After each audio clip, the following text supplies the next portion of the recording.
ছবি তুলে দিয়ে মানে বড় করে না ওখানে মাথার বাড়ি দিব না আপনাকে।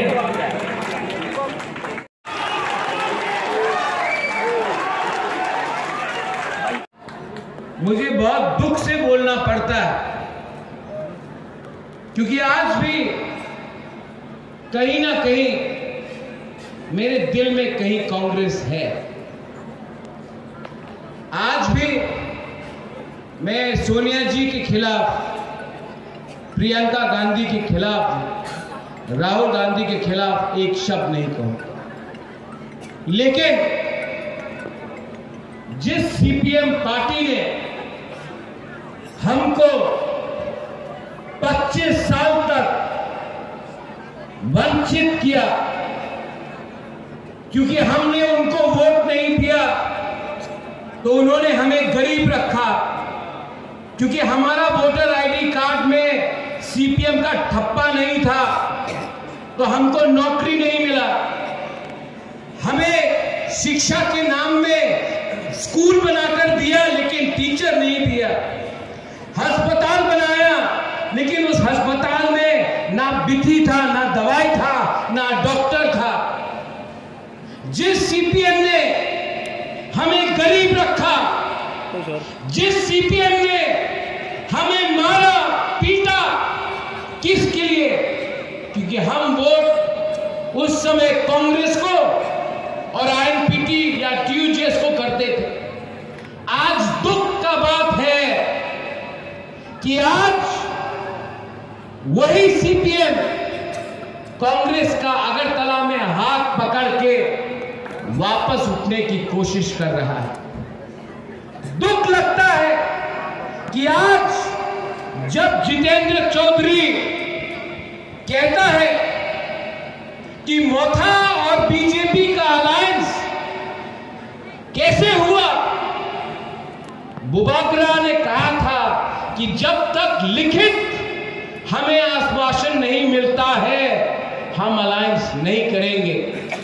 कांग्रेस ने राइटिंग में कुछ नहीं दिया, सीपीएम ने राइटिंग में कुछ नहीं दिया, देश का होम मिनिस्टर ने आज राइटिंग में टेलीविजन में सामने हमें आश्वासन दिया है कि जनजाति इंडिजिनस त्रिपुरा के लिए, कल्याण के लिए हम आगे का रास्ता देखेंगे। आज कांग्रेस को किसने रोका था? 10 साल आप दिल्ली में थे, 25 साल सीपीएम था इस राज्य में, उस समय आपने हमें आश्वासन क्यों नहीं दिया? आज हमदर्दी आता है कि त्रिपुरा को लिपि में रोमन स्क्रिप्ट में देंगे। 25 साल सीपीएम था, उस समय आप सो रहे थे। जितेन बाबू आपने तो खूब जनजाति एसटी सीटे दाঁড়ানোর हिम्मत নাই দেনে, एसटी रिजर्व सीटेर মধ্যে দাঁড়াননি উনি, কারণ एसटी रिजर्व सीटे দাঁড়ালে জনজাতির ওনাকে হারিয়ে দেবে, তার জন্য জেনারেল সিটে গিয়েছে প্রদ্যোৎ কিশোর মানিককে আশীর্বাদ নিয়ে চিফ মিনিস্টার হলেন। দেখছেন কেন চিফ মিনিস্টার কি করা হচ্ছে? জিতেন বাবু আদা যারা চুরি করে তারা চিফ মিনিস্টার হয় না, আদা চুরি করলে চিফ মিনিস্টার হয় না, এটা আমি বলি না। আপনি যখন মানিক সরকারের সঙ্গে মন্ত্রী ছিলেন, আদা চুরির কেলেঙ্কারির কারণে আপনাকে এমপি বানিয়ে দিল্লিতে পাঠিয়েছিল, আপনাকে ভালো কাজের জন্য পাঠায়নি। আপনার চুরির কারণে তেলের বাণিজ্য ডুবতেছে, এই কারণে আপনার বৈতরণী বার করছে। আপনি তখনও বলছেন আপনার বড় ইচ্ছা ত্রিপুরার মুখ্যমন্ত্রী হতেন, জীবনও পারতেন না। মানিক বাবু আপনার শেষ ডুবাটা সে ডুবাবে, কারণ কি আপনার কারণে সে মুখ্যমন্ত্রী হতে পারেনি। এই কারণে আপনার যে বাণিজ্যটা কামিয়েছেন সেগুলো ডুবিয়ে গোমতী নদী দিয়ে এই গামারিয়া থেকে সিধা বাংলাদেশ হয়ে বঙ্গোপসাগরে মানিক সরকারকে বিসর্জন করার ব্যবস্থা করে দিলেন। কমিউনিস্টরা বলতো নারী নির্যাতনকারী কংগ্রেসীরা হুঁশিয়ার।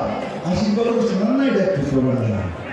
আশিক বাবুর সঙ্গে বসে একবার বলেন, নারী নির্যাতনকারী জোট সরকারের কংগ্রেসীরা হুঁশিয়ার। আর কংগ্রেসীদেরকে বলতো, কংগ্রেসরা কংগ্রেসের চামড়া তুলে নেব আমরা, এবার তুলা ফিসার আমরা, তুলো তুলো তুলো আমরা তুলো। আরে ত্রিপুরাবাসী তোমাদের ম্যাজিক দেখছে, সার্কাস হয়ে গেছে সার্কাস। কেউ আর সার্কাসে যাবে না, ত্রিপুরার মানুষ এদেরকে দেখবে, টিকিট লাগবে না, যাও এদের ফটো দেখো, সার্কাসের মতো হয়ে গেছে মানিক বাবু। এই ত্রিপুরা রাজ্যের মানুষ মাফ করবে না আপনাদেরকে।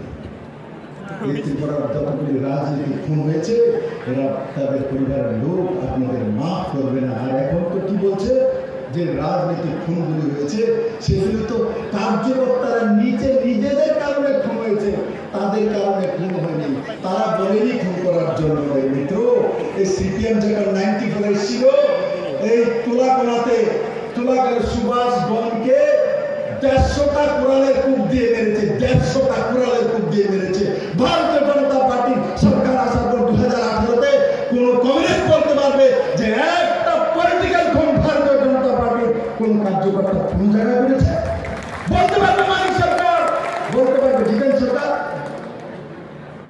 জিতেন চৌধুরী কি করেছে? মানিক সরকার কি করেছে? কমিউনিস্টের জনজাতি নেতারা, গণমুক্তি পরিষদের নেতারা বানিয়েছে গণমুক্তি পরিষদ, দিয়েছ ভারতীয় জনতা পার্টি। বিপ্লব দেব বলতে পারে 2018-তে সরকার করার পর 1300 কোটি টাকার স্পেশাল প্যাকেজ এডিসির জন্য আনার ব্যবস্থা এডিবি থেকে যদি কেউ করেছে, নরেন্দ্র ভাই মোদী ভারতীয় জনতা পার্টি আইপিএফটি ত্রিপুরা মাতার সরকার করেছে। কংগ্রেসরা করতে পারেনি মেরে মিত্র, সিপিএমও করতে পারেনি।